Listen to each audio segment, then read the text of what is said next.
Follow کرنے کی ضرورت پہ جاتی ہے حاکم وقت کون؟ لیکن وہ جو شریعت کا پابند ہو. اگر حاکم وقت نہیں ہے تو اس کا نائب، اگر نائب نہیں ہے تو پھر جو سب سے زیادہ بڑا عالم ہوگا. عالم نہیں ہے تو پھر قرآن کا جو قاری ہوگا، ایک حافظ ہوتا ہے، قاری قرآن ہوتا ہے. ضروری نہیں کہ ہر حافظ قاری قرآن بھی ہو. قاری کسے کہتے ہیں؟ جو قرآن کو پوری تجوید کے ساتھ، ترتیل کے ساتھ، لحن کے ساتھ، قوانین کے ساتھ پڑھنا جانتا ہو، جسے قرآن پڑھنے کے تجویدی قواعد معلوم ہو. اخفاء کیا ہے، اظہار کیا ہے، ادغام کیا ہے، اشمام کیا ہے، غنہ کسے کہتے ہیں، وقف کہاں کرنا ہے، سکتہ کہاں کرنا ہے، حروف قمریہ کیا ہے، حروف شمسیہ کیا ہے، کون سے حروف کہاں سے ادا ہوتے ہیں، اور منہ کے اندر سے 26 حروف عربی کے ان کے مخارج کیا ہیں. اگر کیونکہ مخرج بدلنے سے لفظ کی آواز بدلتی ہے اور آواز کے بدلنے سے سماعت میں فرق آتا ہے، اور سننے والا جب اس لفظ کو غلط سمجھے گا تو اس کا معنی بھی غلط ہو جاتا ہے، اس کا معنی بھی غلط ہو جاتا ہے. یہیں سے ایک چھوٹی سی بات نصیحت کے طور پہ کہوں. آج ہم نے قرآن کو اتنا ہلکا سمجھا ہے کہ بس یہ بچہ پڑھا دے جو ہو جائے مرضی، ایک نام آنا چاہیے جی کہ بچہ پڑھے، اس کے لہن پہ غور کوئی نہیں ہے. کیا فائدہ ایسا پڑھنا نہیں؟ چاہے چند صورتیں ہی صحیح، مگر قرآن پڑھا تو صحیح ہو. زندگی میں جو بھی پڑھے وہ اس کو ثواب بھی تو پورا ملے. بات سمجھ آ رہی؟ ویسے ہم دین سے دور ہو گئے.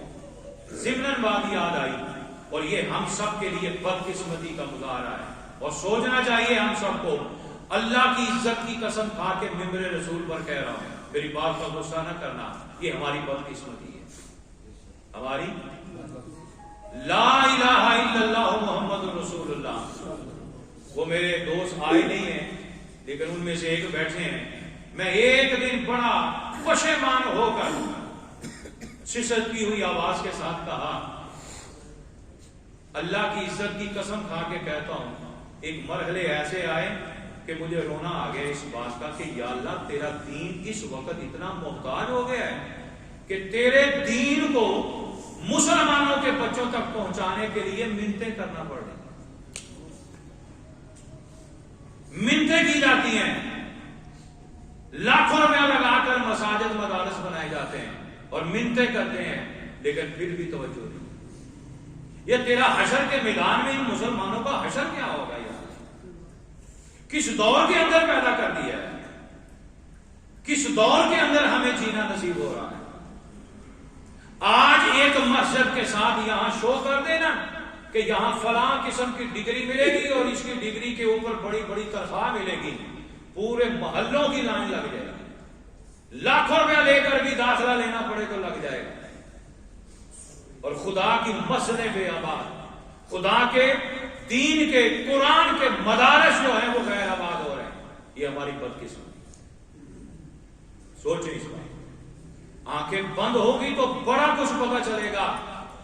اللہ کی عزت کی قسم یہ موقع ہے توبہ کرنے کا، یہ موقع ہے سمجھنے کا، لیکن نہیں توجہ دے رہے. کبھی آپ نے مدرسہ اور مسجد میں جانے کے لیے بچے کو سختی کی ہے؟ سکول کے لیے وقت پہ اٹھاتے.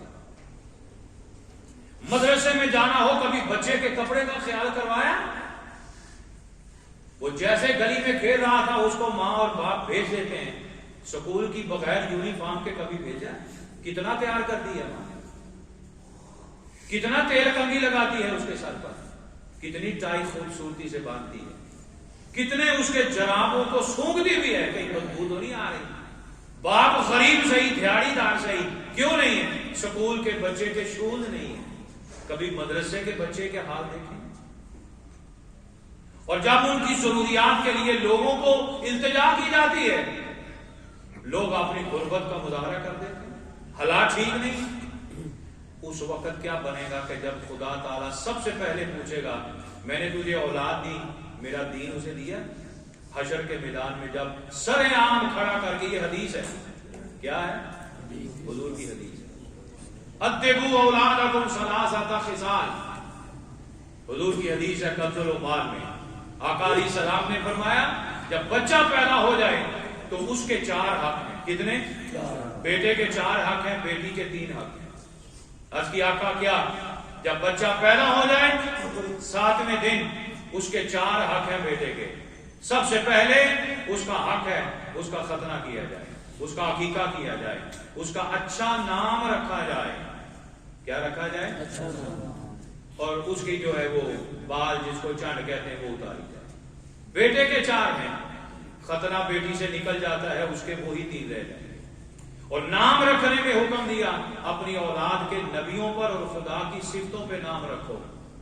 اور ہم ٹی وی تلاش کرتے ہیں, ہم لسٹ لاتے ہیں آج نیا نام کیا ہے, فلاں ایکٹر کا نام کیا ہے. یہ نواں نام چلے ٹی وی ڈرامے کے.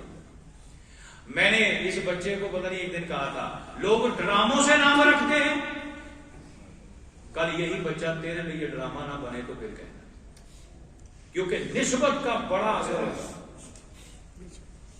نسبت کا سمجھائیں اپنے گھر والوں, خود نہیں سمجھتے تھے اور کی سمجھاؤ.